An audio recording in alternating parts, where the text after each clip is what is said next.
मैं संजय सिंह अपने YouTube channel हंसनी academy पर आपका स्वागत करता हूं। इससे पहले के वीडियो में हमने मुगल वंश की चर्चा की थी और मुगल वंश के कालखंड को समझने का प्रयास किया था। हमने यह देखा था कि जो भी मुगल शासक हुए वह मुगल शासक मध्यकाल और आधुनिक काल के अंतर्गत आते हैं।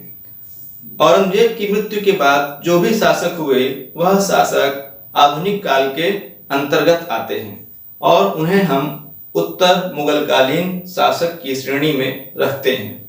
आइए ये उत्तर मुगलकालीन शासक जो हैं इनका क्रम हम देख चुके हैं इससे पहले।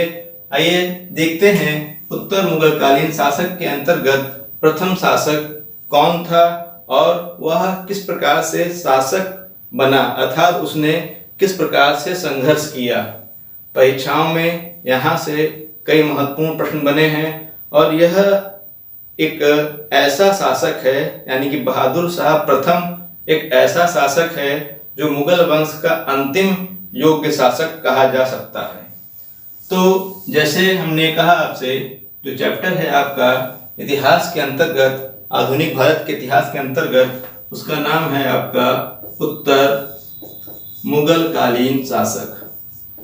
मुगल कालीन शासक। तो ये उत्तर मुगलकालीन शासक ये चैप्टर है आपका, जैसा हमने आपसे पाठ्यक्रम में चर्चा की थी।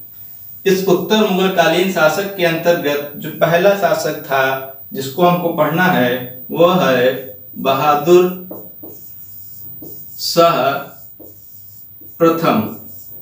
बहादुर शाह प्रथम, बहादुर शाह जफर नहीं कहेंगे, हम बहादुर शाह प्रथम कहेंगे। इसके समय की बात करते हैं तो इसका समय 1707 से 1712 तक का समय इसमें आता है। आइए इस शासक की हम चर्चा करते हैं कि यह शासक किस प्रकार से बना। इतिहास हमें सिखाता है कि शासक हो या एक सामान्य व्यक्ति, जीवन में सभी के संघर्ष होता है और बिना संघर्ष किए कोई भी आगे नहीं बढ़ता है। यहाँ यही चीज हमको देखने को मिलती है। आइए देखते हैं बहादुर शाह प्रथम शासक किस प्रकार से बना।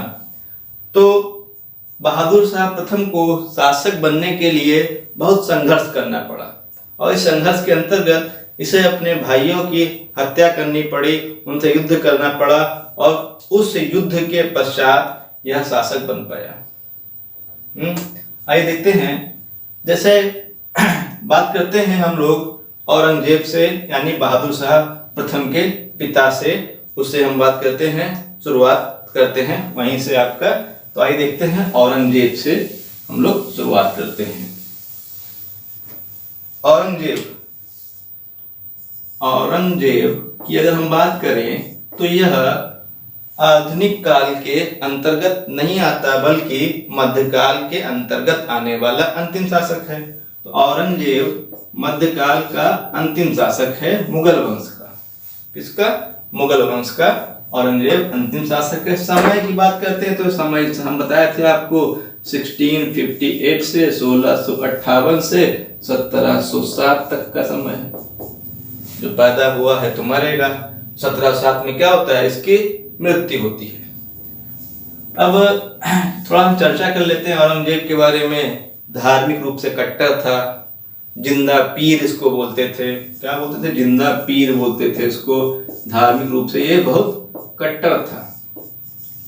हाँ, अगर हम इसकी योग्यता की बात करें तो हम ये कह सकते हैं या हम ये जानते हैं कि औरंगजेब के समय सूबों की संख्या सर्वाधिक थी, यानी जिसका राज्य था वो सूबों में बटा हुआ था और जो ये सूबे थे इन सूबों की संख्या क्या है? सबसे अधिक रही है। अगर आपसे कहता है किस मुगल शासक के समय में सर्वाधिक सूबे रहे हैं तो वह क्या है आपका? वह है औरंगजेब। औरंगजेब के समय में सूबों की संख्या 21 रही है अकॉर्डिंग टू एनसीईआरटी के अकॉर्डिंग हम बात कर रहे हैं।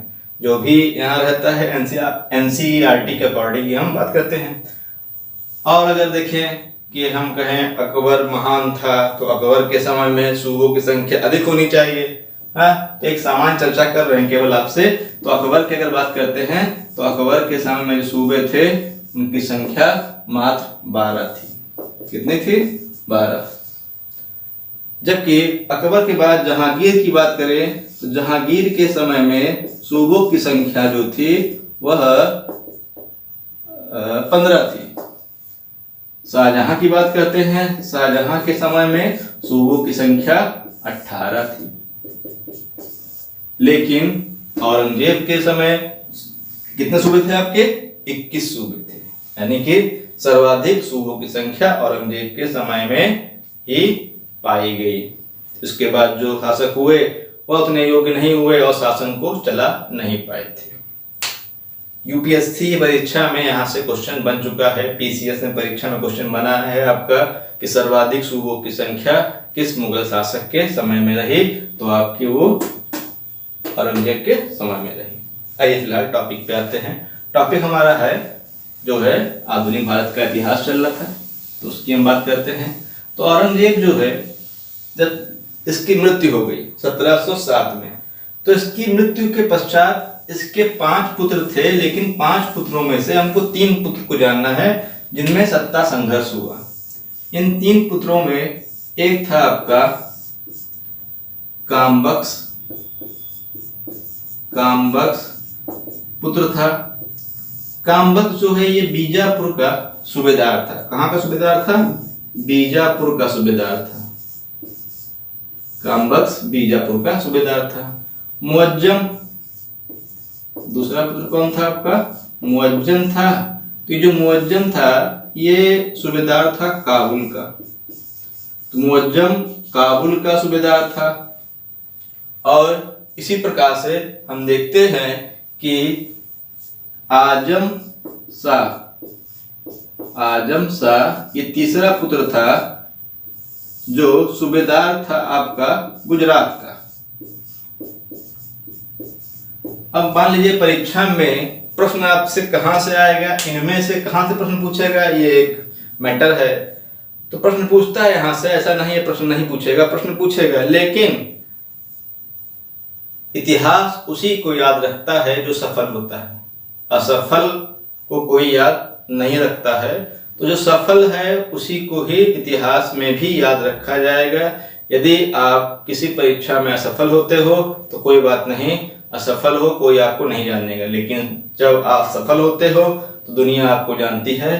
तो होता क्या है कि ये जो यहाँ से का क्वेश्चन बनेगा वो क्वेश्चन आपका यहीं से आएगा, क्योंकि ये जो मुअज्जम है जब ये गद्दी पर बैठता है तो यह बहादुर शाह प्रथम के नाम से गद्दी पर बैठता है। और एग्जाम में आपसे यही क्वेश्चन पूछा गया है, बहादुर शाह प्रथम गद्दी पर बैठने से पहले कहाँ का सूबेदार था? तो काबुल का सूबेदार था।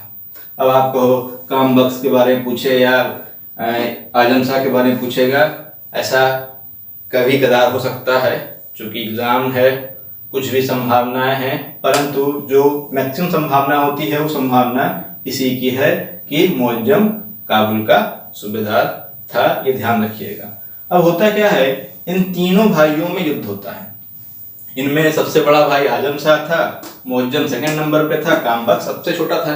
यानी सबसे बड़ा कौन था? सबसे बड़ा ये था, मुअज्जम दूसरे नंबर पे था, तीसरे नंबर पे कामबख्श था। तो अब क्या होता है, मुअज्जम और आजम शाह में मेन संघर्ष था, मुख्य संघर्ष इनमें था। संघर्ष का कारण भी था क्योंकि ये बड़ा था और इसको जो है उत्तराधिकारी होना चाहिए था, लेकिन ये भी क्या है, ये भी गद्दी पर बैठने के लिए ललायित था कि हम गद्दी पर बैठे, हम शासक बने। और इस प्रकार से इन दोनों में मुख्य संघर्ष होता है। फिलहाल ये भी इस संघर्ष का हिस्सा रहा, परंतु ये बाद में मारा गया। तो होता क्या है, मुअज्जम और आजम शाह के मध्य एक बहुत महत्वपूर्ण युद्ध होता है। यह युद्ध औरंगजेब की मृत्यु के बाद होता है 1707 में। कब होता है? 1707 में युद्ध होता है। इसको बोलते हैं जजाऊ का युद्ध। क्या बोलते हैं इसको? जजाऊ का युद्ध। जजाऊ का युद्ध एग्जाम में एक बार जजाऊ के स्थान पर जाजौ आ गया था। जाजौ, तो जाजाऊ का युद्ध कहिए या जाजौ का युद्ध कहिए, एक ही बात है, दोनों में कोई अंतर नहीं है। तो 1707 में जाजौ का युद्ध हुआ। यह युद्ध मुअज्जम और आजम शाह के मध्य हुआ था और इस युद्ध में आजम शाह हार गया और मारा गया। यानी कि जो जाजौ का युद्ध था, यह युद्ध एक निर्णायक युद्ध सिद्ध हुआ और इस प्रकार से इस युद्ध में आजम शाह की मौत हुई और मुअज्जम जो है वह विजयी रहा। ये जाजौ का जो युद्ध है, कभी कभी जो बड़ी परीक्षाएं होती हैं उनमें पूछ लेता है कि जाजौ का युद्ध कहाँ हुआ। तो जाजौ का जो युद्ध था, ये जाजौ एक मैदान है, एक क्षेत्र है आपका, और जो ये क्षेत्र है आपका ये कहाँ पर है, ये आगरा में स्थित है।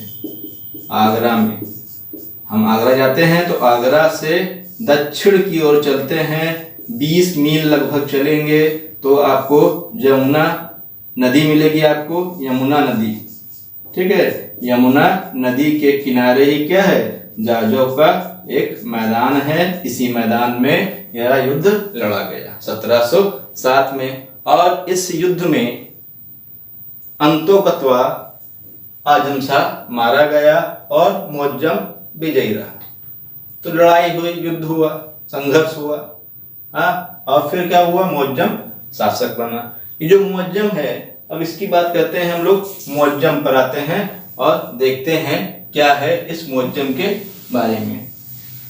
इस मुअज्जम ने कौन से कार्य किए, इसकी नीति क्या रही और क्या यही एक अंतिम शासक रहा जो कि योग्य था, ऐसा किसने कहा, इसे हम देखेंगे।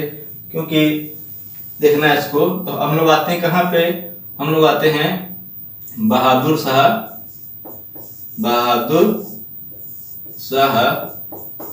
प्रथम पर। समय क्या है, 1707 से 1712। बहादुर शाह प्रथम, इसके पिता, जिसे हमने चर्चा की अभी, पिता कौन थे, पिता इसके औरंगजेब थे। हाँ, औरंगजेब पिता, अभी बात बताया हमने। जबकि माता की बात करते हैं तो माता थी दिलरास बानो बेगम। दिलरास, अच्छा नाम था, दिलरास बानो बेगम। अब दिलरास बानो बेगम नाम क्यों बता रहे हैं आपको, क्योंकि दिलरास बानो बेगम जो है यह औरंगजेब की प्रिय पत्नी थी और औरंगजेब ने इसकी याद में जो है औरंगाबाद में एक मकबरे का निर्माण कराया है और वो मकबरा जो है, वो मकबरा ताजमहल से मिलता जुलता है, यानी ताजमहल की नकल है, और उसे दक्षिण का ताजमहल कहते हैं। तो जो दिलरास बानो बेगम है, इसको रजिया बीवी के नाम से भी जाना जाता है। क्या बोलते थे इसको, रजिया बीवी। कौन रजिया बीबी के नाम से भी जाना गया इसको, क्योंकि औरंगजेब इसको रजिया बीबी के नाम से पुकारता था और इसीलिए इसकी याद में जो मकबरा बनाया गया, उस मकबरे का नाम रखा गया क्या, बीवी का मकबरा। इसे दक्षिण का ताजमहल भी कहा जाता है। तो इस प्रकार से हम देखते हैं औरंगजेब और दिलरास बानो बेगम का पुत्र था बहादुर शाह प्रथम। बहादुर शाह प्रथम जो था, इसके जन्म की बात करते हैं तो इसका जो जन्म है वो जन्म हुआ था इसका 1643 में। 1643 में इसका जन्म हुआ था।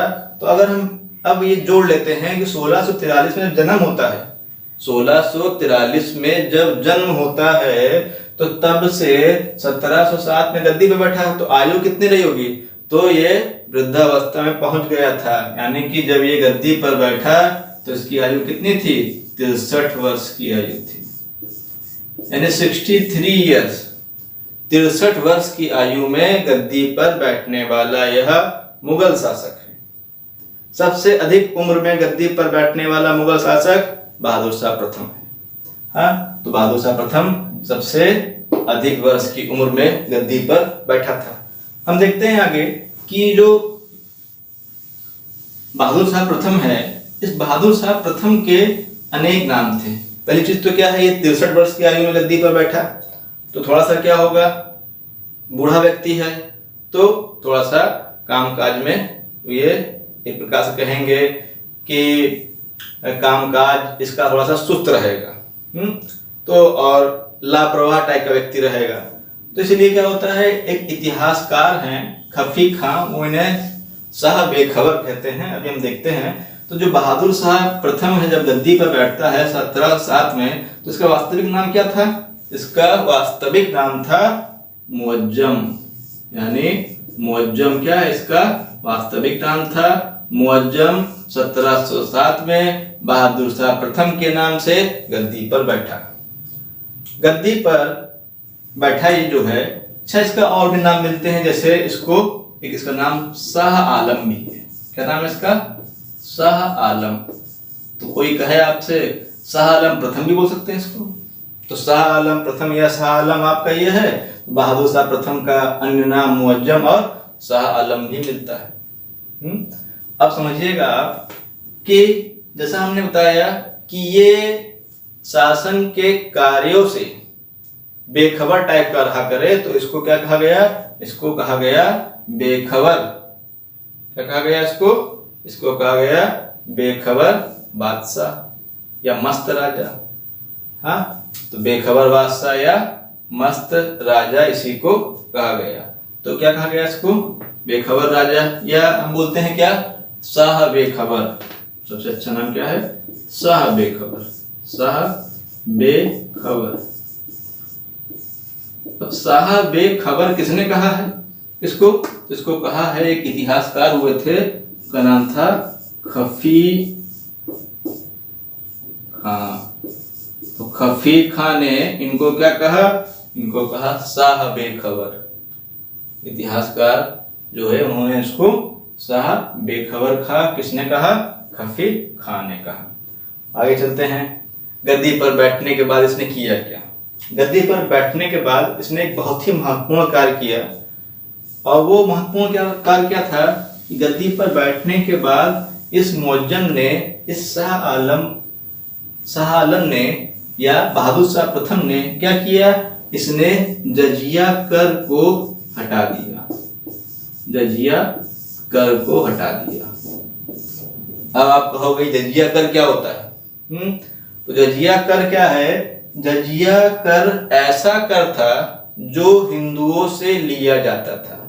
ऐसे हिंदू जो मुस्लिम राज्य में निवास करते हैं, रहते हैं, तो उन्हें सुरक्षा के लिए एक कर देना पड़ता है। जैसे हम ही कहें कि आप पाकिस्तान में रहो और पाकिस्तान की सरकार आपसे एक सुरक्षा कर ले और उसका नाम जजिया कर रख दे, तो ऐसे क्या है, जजिया कर जो है एक धार्मिक कर था। भाई ये धार्मिक कर किससे लिया गया? कि जो मुस्लिम नहीं है, जो हिंदू हैं और कहाँ रह रहे हैं, मुस्लिम राज्य में रह रहे हैं, तो उनसे जजिया कर लिया गया। अभी जजिया कर की बात करते हैं, तो जजिया कर सबसे पहले कौन लगाया, सोचने की बात है। हाँ, तो जजिया कर सबसे पहले 712 ईस्वी में, 712 ईस्वी में मोहम्मद बिन कासिम लगाया गया था। कौन लगाया था? मोहम्मद बिन कासिम। आप पढ़ोगे आगे, जब पढ़ेंगे हम लोग मध्यकालीन इतिहास, तो जानेंगे कि मोहम्मद बिन कासिम ही था जिसने भारत पर सबसे पहले आक्रमण किया था। भारत पर सबसे पहले आक्रमण करने वाला मुस्लिम आक्रमणकारी मोहम्मद बिन कासिम था, जिसने 712 ईस्वी में सिंध के शासक दाहिर पर आक्रमण किया था। परंतु इसका उद्देश्य यहाँ पर राज्य स्थापित करना नहीं था, बल्कि अपने धर्म का प्रचार प्रसार करना था। कुछ समय यहाँ रहा तो इसने क्या किया? इसने जजिया कर लगाया। तो पहली बार किस मुस्लिम शासक ने या किस मुस्लिम ने भारत पर जजिया कर लगाया या जजिया कर लगाया, हम कहेंगे, ठीक है, तो कौन लगाया था? आपका मोहम्मद बिन कासिम लगाया था। दूसरी बात करते हैं कि जजिया कर को समाप्त किसने किया, यानी अंतिम रूप से जजिया कर को समाप्त किसने किया, हम इसकी बात करते हैं। तो इसके लिए हम जानते हैं कि उत्तर मुगल कालीन शासक के अंतर्गत आप पढ़ोगे मोहम्मद शाह को, यानी मोहम्मद शाह, जिसे हम रंगीला बादशाह भी कहते हैं। मोहम्मद शाह या मोहम्मद शाह क्या बोलते हैं इसको, रंगीला बादशाह भी कहते हैं। ये रंगीला बादशाह था, इसने 1720 में अंतिम रूप से जजिया कर को समाप्त कर दिया और उसके बाद से कोई इसको नहीं लगाया।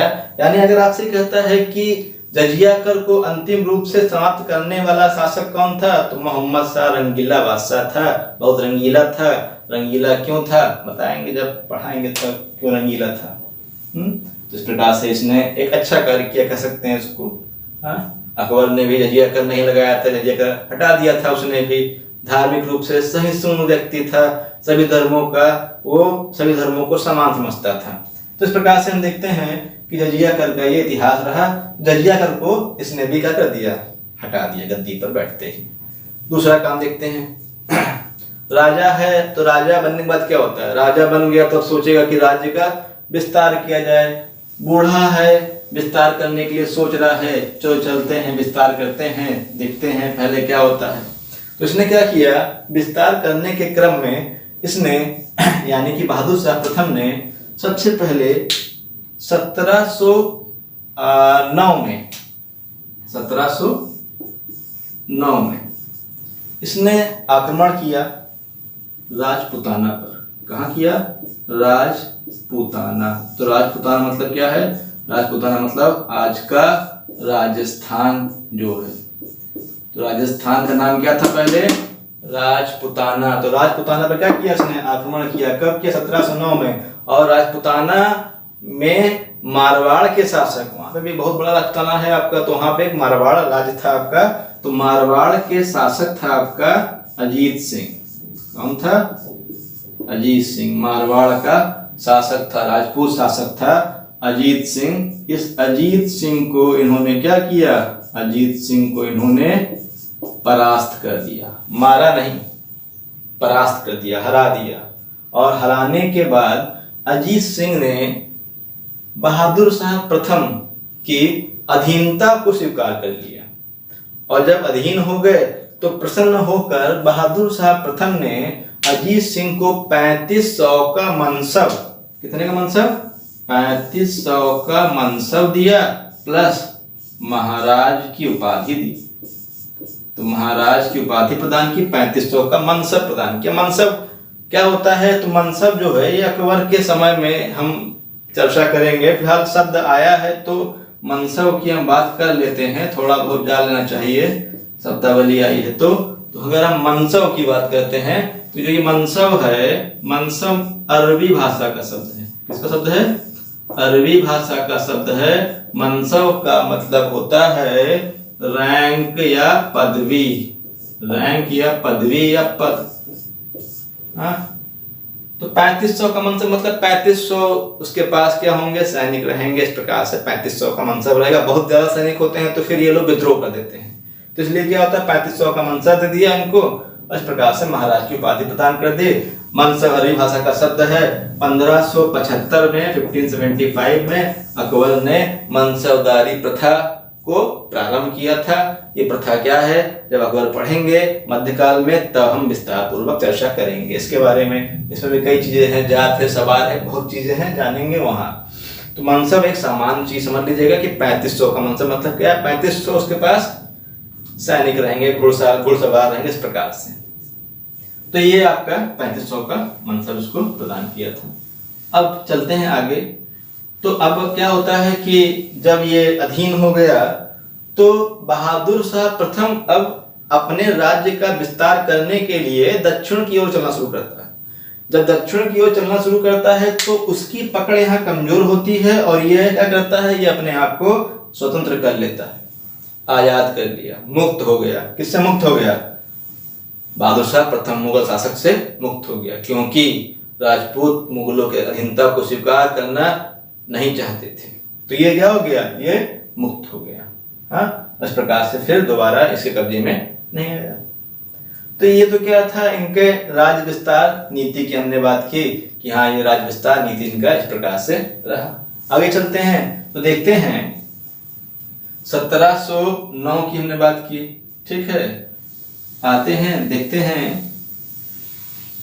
एक विद्रोह की बात कर लेते हैं, ठीक है।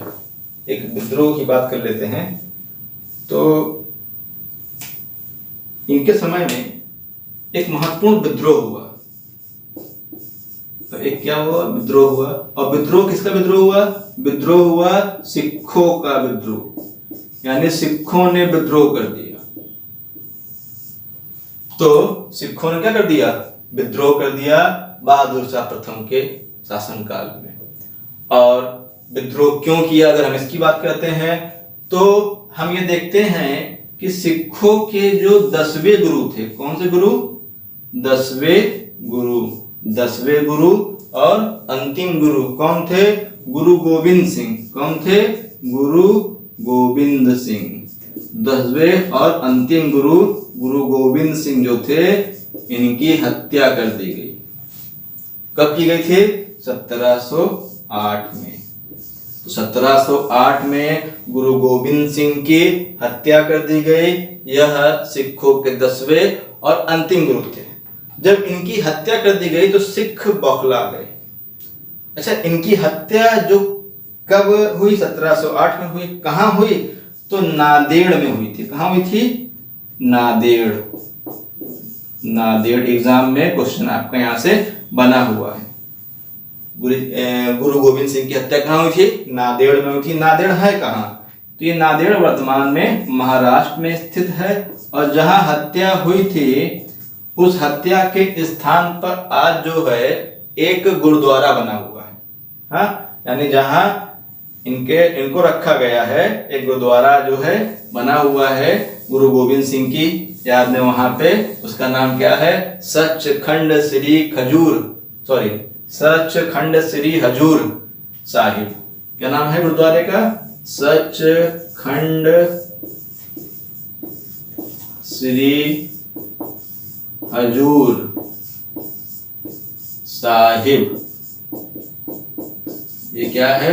गुरुद्वारा है, ठीक है। ये गुरुद्वारा कहां पर है? ये गुरुद्वारा नांदेड़ में है, महाराष्ट्र में नांदेड़ जिला है, वहां पे ये स्थित है। सचखंड श्री हजूर साहिब गुरुद्वारा। यहीं से संबंधित कौन है आपके? 10वें गुरु गुरु गोविंद सिंह। तो गुरु गोविंद सिंह की जो हत्या थी वो नांदेड़ में, महाराष्ट्र में नांदेड़ में गुल खां नामक एक व्यक्ति ने की थी। किसने की थी? गुल खां, ठीक है। तो ये जो गुल खां था एक मुस्लिम था। तो गुल खां ने इनकी हत्या कर दी। जब हत्या कर दी तो हत्या से सिखों में विद्रोह की भावना आ गई। उनको लगा कि जो सिख हैं वो सुरक्षित नहीं है। भाई 42 वर्ष की आयु में ही जो गुरु गोविंद सिंह हैं उनकी हत्या कर दी गई। अब गुरु गोविंद सिंह की हत्या जब कर दी गई तो सिखों में यह लगा कि हम क्या है, सुरक्षित नहीं हैं। और गुरु गोविंद सिंह चूंकि अंतिम गुरु थे तो फिर सिखों को संगठित करने का जो काम करता है वो करता है बंदा बहादुर। कौन करता है? बंदा बहादुर। तो ये बंदा जो बहादुर है सिखों को संगठित करने का कार्य करता है। और सिखों को संगठित करके बंदा बहादुर फिर क्या करता है? चढ़ाई करता है मुगल साम्राज्य पर, मुगल राज्य पर। इसने क्या किया? बंदा बहादुर ने अपने एक मुक्त राज्य, स्वतंत्र राज्य की स्थापना कर दी। स्वतंत्र राज्य मतलब जिसपे किसी का हस्तक्षेप ना हो। इसने खुद की टकसाले यानी खुद के सिक्के चलवाना शुरू कर दिए। नानक साहब के नाम से सिक्के चलना शुरू हो गए और इस प्रकार से सिख राज्य की स्थापना करने का प्रयास किया। अब प्रश्न ये उठता है, क्या गुरु गोविंद सिंह और बहादुर शाह प्रथम के मध्य संबंध अच्छे नहीं थे? तो एक प्रश्न ये उठता है कि अगर सिखों ने विद्रोह किया तो सिखों ने विद्रोह क्यों किया? क्योंकि गुरु की हत्या हुई थी। तो जब गुरु की हत्या हुई तो सिखों ने विद्रोह किया। तो इसका मतलब हो सकता है कि बहादुर शाह प्रथम और गुरु गोविंद सिंह के संबंध कैसे हैं? अच्छे ना रहे हों, संभावना है। तो अगर हम संबंधों की बात करते हैं इनके, यहाँ से एग्जाम में क्वेश्चन बन चुका है, तो हम समझेंगे क्या, देखते हैं जो गुरु गोविंद सिंह हैं, गुरु गोविंद सिंह जो हैं, जो सिखों के 10वें गुरु हैं, गोविंद सिंह। एग्जाम में पूछता है, ग्रुप डी एग्जाम देंगे, पूछेगा सिखों के 10वें गुरु कौन थे, गुरु गोविंद सिंह थे। अब एग्जाम देगा आईएएस का, हाँ, उसमें क्या पूछेगा आपसे, उसमें पूछेगा कि गुरु गोविंद सिंह ने बहादुर शाह प्रथम से कहाँ मुलाकात की, हाँ, गद्दी पर बैठने के दौरान। तो गुरु गोविंद सिंह और बहादुर शाह प्रथम के मध्य अगर हम संबंध की बात करेंगे तो संबंध मधुर थे। अब मधुर कैसे थे, 1707 में जब युद्ध हो रहा था, कौन सा युद्ध हुआ था आपका, जाजौ का युद्ध, उत्तराधिकार के लिए युद्ध हो रहा था। तो इस युद्ध के समय गुरु गोविंद सिंह ने बहादुर शाह प्रथम की सैन्य सहायता की थी, यानी सेना सहित सहायता की थी, मुलाकात की, सैन्य सहायता की इनकी। और जिसका परिणाम क्या हुआ, इसका परिणाम यह हुआ कि बहादुर शाह प्रथम विजयी हो गए। यानी सिखों ने क्या किया, सिखों ने अपना योगदान दिया पूरा कि बहादुर शाह प्रथम शासक बन जाए, और बना भी। लेकिन परिणाम क्या हुआ, 1708 में इनको मार दिया गया। अच्छा, बहादुर शाह प्रथम ने क्या किया, इनको जो है जाजो के युद्ध में सैन्य सहायता करने के लिए इनको जो है कुछ उपहार भी दिया। उपहार भी क्या दिया, इनको खिलअत दी, खिलअत क्या दिया, खिलअत। और क्या दिया, और दिया उच्च मनसव, क्या दिया, उच्च मनसव, यानी ऊंचा मनसव दिया इनको, अधिक मनसव दिया, और खिलअत दी। अब यहाँ खिलअत क्या होता है,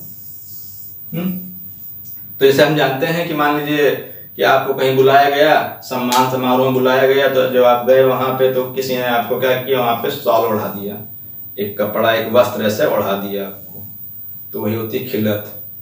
ठीक है, तो यहाँ खिलअत का मतलब क्या होता है, यहाँ खिलअत का मतलब होता है जब शासक कोई पोशाक, कोई वस्त्र, ठीक है, किसी को देता है सम्मान पूर्वक, तो उसको बोलते हैं खिलअत। तो इसने क्या किया, बहादुर शाह प्रथम ने खिलअत और क्या दिया, उच्च मनसव दिया। किसको दिया, गुरु गोविंद सिंह को। यानी इनमें संबंध कैसे थे, मधुर थे। परंतु जब इनकी हत्या कर दी गई तो इस हत्या से सिखों में विद्रोह की भावना हो गई, और ये विद्रोह की भावना का नेतृत्व किसने किया, बंदा बहादुर ने किया। ठीक है, बंदा बहादुर जो था, इसी से सैन्य अभियान करने के लिए, ठीक है, तो जो सिख नेता बंदा बहादुर था, इसी से सैन्य अभियान करने के दौरान जो है ये 27 फरवरी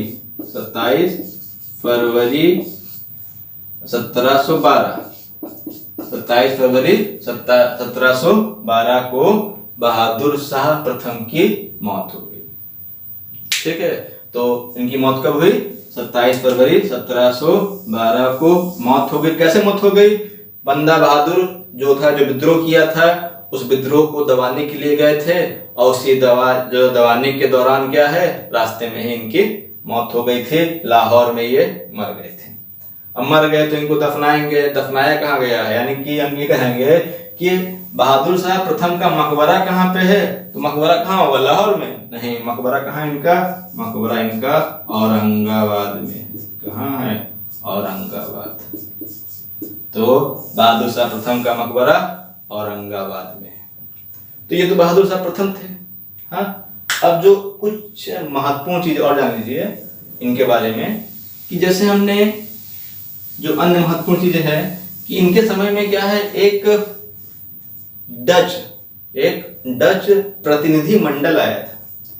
हाँ, और जो डच प्रतिनिधि मंडल था, एग्जाम में यहाँ से क्वेश्चन पूछा गया है। ठीक है, क्वेश्चन क्या था अभी हम बात करेंगे। तो हम क्या बोलते हैं, हम ये बोलते हैं बहादुर शाह प्रथम के दरबार में डच प्रतिनिधि मंडल आया था। प्रतिनिधि मंडल, ठीक है, जिसके मुखिया जो थे, अगर हम बात करते हैं मुखिया की, तो वो कौन था, जोशुआ केटलार। क्या नाम था, जोशुआ जोशुआ केटेलार,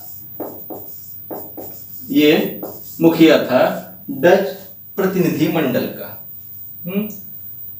दूसरा काम क्या हुआ? दूसरा काम ये हुआ कि इसी डच प्रतिनिधि मंडल में एक पुर्तगाली महिला भी थी। उस महिला का अगर हम बात करेंगे तो जो महिला थी उसका नाम था, यानी एक पुर्तगाली महिला भी थी, पुर्तगीज महिला यानी पुर्तगाली महिला थी, महिला जिससे क्या हुआ था, जिससे बहादुर शाह प्रथम बहुत प्रभावित हुआ था। हाँ, और इस महिला का नाम था जूलियाना। जूलियाना, जूलियाना, ठीक है। तो जूलियाना पुर्तगाली महिला का नाम था। इस महिला से बहादुर शाह प्रथम खुश होकर इसको उपाधि दिया। क्या उपाधि दिया? इसको बीवी की उपाधि दिया। कहा बीवी होती, हाँ बीवी, और फिदवा, फिदवा की उपाधि दिया।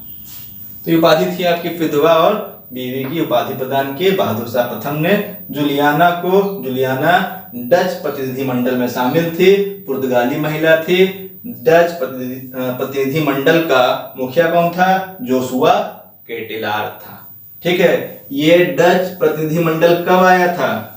ये डच प्रतिनिधि मंडल कब आया था? तो हम बताएंगे ये 1711 में आया था। 1711 में आया था। 1712 मर गया, 1711 में क्या है? ये डच प्रतिनिधि मंडल आया था मुगल दरबार में। एग्जाम में क्वेश्चन क्या बना है? एग्जाम में क्वेश्चन ये बना है कि बहादुर शाह प्रथम के दरबार में आने वाला विदेशी या डच है, ठीक है, या विदेशी है, ऐसे बनेगा। तो जोशुआ केटलार। बहादुर शाह प्रथम ने किस महिला को फिदवा की उपाधि प्रदान की? तो कौन है आपका? जूलियाना को फिदवा की उपाधि प्रदान की थी। ठीक है। तो इस प्रकार से ये है आपका। अब देखिए, समझिएगा कि ये एक ऐसा शासक है जिसने गद्दी पर बैठने के लिए संघर्ष किया और बुढ़ापे में गद्दी पर बैठा और जल्दी ही मर गया। 1712 में जब इसकी मृत्यु हो गई तो इसके पुत्रों ने आपस में युद्ध किया, संघर्ष किया, और संघर्ष के दौरान जो इसका शव है वो शव 1 महीने तक दफनाया नहीं गया। 1 महीने तक क्या है? बाहर ही पड़ा रहा, युद्ध होता रहा, कौन राजा बनेगा कौन नहीं बनेगा। हाँ, और शव क्या है? बाहर पड़ा हुआ था। तो ये एग्जाम में क्वेश्चन पूछा गया है कि ऐसा कौन सा मुगल शासक है जिसके शव को 1 माह तक दफनाया नहीं गया था? हाँ, कौन था आपका? बहादुर शाह प्रथम था, जिसके शव को 1 माह तक दफनाया नहीं गया। हाँ, चलते हैं आगे, देखते हैं और कि क्या इसने कोई भूल भी की थी। इतिहास में भूल का बहुत महत्व होता है। तो इसने अपने जीवन में एक बहुत बड़ी भूल की थी। ठीक है। और भूल क्या थी? अगर हम उसकी बात करते हैं तो वो भूल ये थी कि इसका एक मंत्री था, विश्वसनीय मंत्री, जिसकी सहायता से गद्दी पर बैठा था। ठीक है। जुल्फिकार खां। जुल्फिकार खां।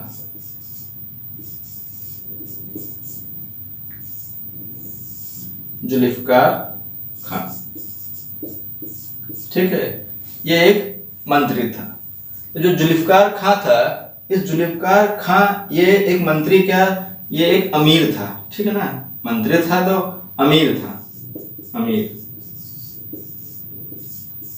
तो ये एक अमीर था। इस अमीर को, जुल्फिकार खां को, बहादुर शाह प्रथम ने 2 पद दिए थे। क्या दिए थे? 2 पद दिए थे। एक दिया था मीर बख्शी का पद, मीर बख्शी का पद दिया था। मीर बख्शी क्या होता है? मीर बख्शी सैन्य विभाग का प्रधान होता है, सेना का प्रधान होता है, सेनापति लेकिन नहीं होता है, लेकिन सेना का प्रधान रहता है। और दूसरा जो था आपका, वो पद दिया इसको दक्षिण की सूबेदारी। तो इस प्रकार से क्या हो गया? ये महत्वाकांक्षी हो गया था। और इसी महत्वाकांक्षा का परिणाम क्या हुआ? इसी महत्वाकांक्षा का परिणाम यह हुआ कि आने वाले समय में जब जहांदार शाह का शासन बनेगा, आएगा, तो ये शासक को गद्दी पर बैठाने का कार्य करेगा। हाँ, तो जुल्फिकार खां को जो है एक साथ 2 पद देने की भूल की थी। ठीक है। इस अमीर को किसने की थी? बहादुर शाह प्रथम ने। एग्जाम में क्वेश्चन पूछा गया है कि क्वेश्चन पूछा गया है किस मुगल शासक ने अपने जीवन में एक ही व्यक्ति को 2 महत्वपूर्ण पद देने की भूल की थी? तो वो बहादुर शाह प्रथम है। किसको दिया था? जुल्फिकार खां को दिया था, अमीर था। अब ये अमीर शब्द आ गया तो अमीर मतलब क्या है? अमीर मतलब जो आज होता है अमीर गरीब, ऐसा नहीं है। अमीर मतलब होता है यहाँ पे कि जिसके पास 1000 या उससे 1000 से अधिक का मनसब हो। तो जब 1000 या 1000 से अधिक का मनसब है तो क्या होगा? उसको हम अमीर या उमरा बोलते हैं। क्या बोलते हैं इसको? और उमरा भी कहते हैं। पूछेगा आपसे एग्जाम में, कहेगा अमीर या उमरा क्या होते हैं? ठीक है, धनवान व्यक्ति या 1000 या उससे अधिक मनसब वाले, तो 1000 या उससे अधिक के मनसब वाले जो भी होते थे उनको हम अमीर या उमरा बोलते थे। अमीर या उमरा बोलते थे। तो इस प्रकार से ये आपका था बहादुर शाह प्रथम। इसका समय बहुत ही कम रहा लेकिन बहुत ही महत्वपूर्ण था। इसके विषय में एक अंग्रेज हैं सिडनी ओवन, ठीक है, उनका कथन बहुत महत्वपूर्ण है, इसलिए आपको बता रहे, एग्जाम में पूछता है आपसे। तो सिडनी ओवन ने कुछ कहा था। उन्होंने क्या कहा था? सिडनी ओवन जो है उन्होंने ये बोला, क्या नाम है? सिडनी ओवन, ध्यान रखिएगा, सिडनी ओवन। तो सिडनी ओवन ने ये कहा था कि यह अंतिम मुगल सम्राट था। ये क्या है? यह अंतिम मुगल सम्राट था जिसके विषय में हम कुछ अच्छा कह सकते हैं। ठीक है, हम क्या है, कुछ अच्छे शब्द कह सकते हैं। यानी कि इसके बाद जो शासक होंगे उनके विषय में हम अच्छा नहीं कह सकते। तो यही एकमात्र क्या है, हम कह सकते हैं यही मुगल वंश का अंतिम शासक योग्य शासक है। उसके बाद तो सब अयोग्य होंगे। सबसे अयोग्य तो जहांदार शाह होगा, लंपट मूर्ख बोलते हैं उसको। क्या बोलते हैं? लंपट मूर्ख। नेक्स्ट वीडियो में हम लोग लंपट मूर्ख अर्थात जहांदार शाह के विषय में चर्चा करेंगे। यहाँ जो भी आपको दे रहे हो सकता है कि आपको बोर लगता हो, मुझे नहीं लगता कि बोर लगता है, क्या लगता है, लेकिन मेरा उद्देश्य रहता है कि आप सभी प्रकार की परीक्षाओं में अधिक से अधिक अंक प्राप्त कर सकें। आजकल जो परीक्षा का पैटर्न है, जो प्रारूप है, उस प्रारूप में सतही क्वेश्चंस का, सतही प्रश्नों का प्रचलन कम होता जा रहा है।